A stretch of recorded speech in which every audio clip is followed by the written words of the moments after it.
اگلا سوال ہمیں ہے کہ رات کو ڈراؤنے خواب آتے ہیں اور جھٹکے سے ڈر کر آنکھ کھل جاتی ہے، اس کے لیے کوئی وظیفہ بتا دیں اور یہ کیوں ہوتا ہے؟ جی، اس کے لیے وظیفہ تو سب سے بہترین یہ ہے کہ آیت الکرسی پڑھ کے سویا جائے، اور دوسرے اس کے کچھ آداب ہیں۔ چھٹے امام کا فرمان ہے کہ اپنی زندگی میں ہر لمحہ جو ہے وہ عبادت میں گزارو۔ کسی نے مجھ سے سوال پوچھا تھا کہ یہ جو چھٹے امام کی حدیث ہے اس میں کس طرح سے کہ ہر وقت ہم کیسے عبادت میں گزار سکتے ہیں؟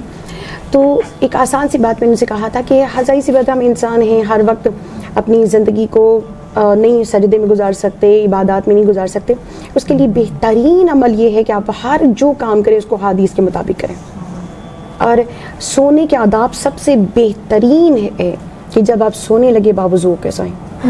اس کے وظیفے سے زیادہ اس کے آداب ہیں سونے کے۔ ہمارے ہاں آج جو دور چل رہا ہے، مطلب اس میں یہ ہے کہ میں کئی جگہوں پہ ایسے ہوتا ہے، ظاہر سی بات ہے مجالس کے لیے جانا پڑتا ہے تو وہیں پر ہی اسٹے کرنا پڑے۔ میں نے بارہا لوگوں کو دیکھا ہے، ان کی اولادیں مطلب پیٹ کے بل سو رہی ہوتی ہیں، والدین منع ہی نہیں کرتے، جبکہ جناب رسول خدا کا فرمان ہے کہ جو انسان پیٹ کے بل سوتا ہے ساری رات فرشتے اس پہ لعنت کرتے ہیں، اور پیٹ کے بل سونا شیطان کا شیوا ہے۔ پیٹ کے بل سوئیں گے تو ظاہر سی بات ہے آپ کو خواب برے آئیں گے، جب شیطان کا شیوا ہوگا تو یہی ہوگا۔ پھر جناب رسول خدا کا فرمان ہے کہ سیدھے چت بھی نہ سو، یعنی آسمان کی طرف اپنے چہرے کی طرف رخ کر کے، کیونکہ یہ انبیاء کا شیوا ہے۔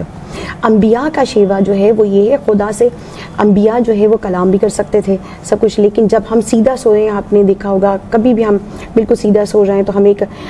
دم سے جو ہے وہ ڈر جاتے ہیں، خوف آ جاتا ہے، ہم لوگ وہیں پر ہماری نیند بیدار ہو جاتی، سیدھا بھی نہیں سونا، یہ سینے پہ بوجھ سا بھی محسوس ہوتا ہے۔ جی بالکل محسوس ہوتا ہے۔ بہترین جو سونے کا عمل ہے وہ جناب رسول خدا کا فرمان ہے، تم دائیں کروٹ سو، دائیں کروٹ سو کر اپنے دائیں ہاتھ کی ہتھیلی کو اپنے دائیں رخسار کے نیچے رکھ کے سو،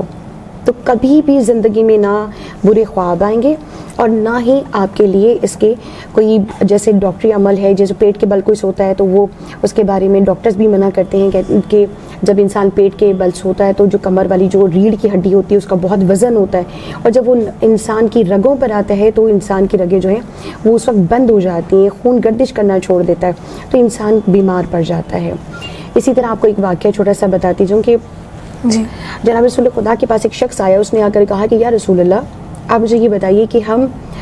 کبھی جب سو جاتے ہیں تو کبھی سوتے وقت ہم بہت بری طرح سے ڈر جاتے ہیں، یہ کیا وجہ ہے؟ جناب رسول خدا نے فرمایا تم جب بھی سو وضو کر کے سویا کرو۔ یا رسول اللہ میں آپ سے پوچھ رہا ہوں کہ ڈرتے کیوں ہے؟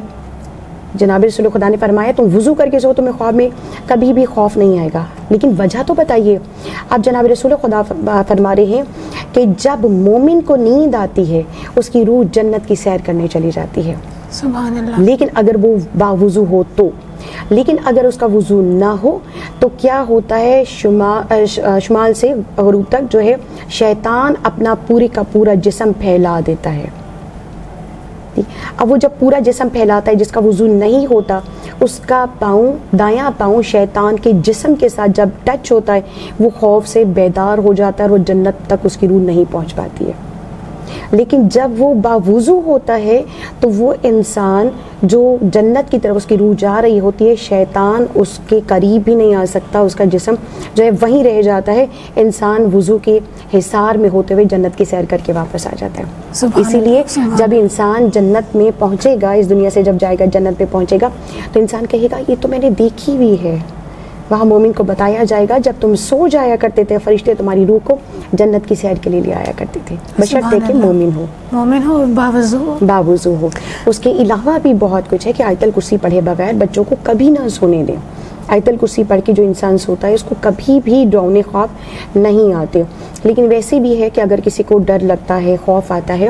تو آیت الکرسی کا جو نقش ہوتا ہے وہ ان کو پہنا دیں، ان کو کبھی ڈر نہیں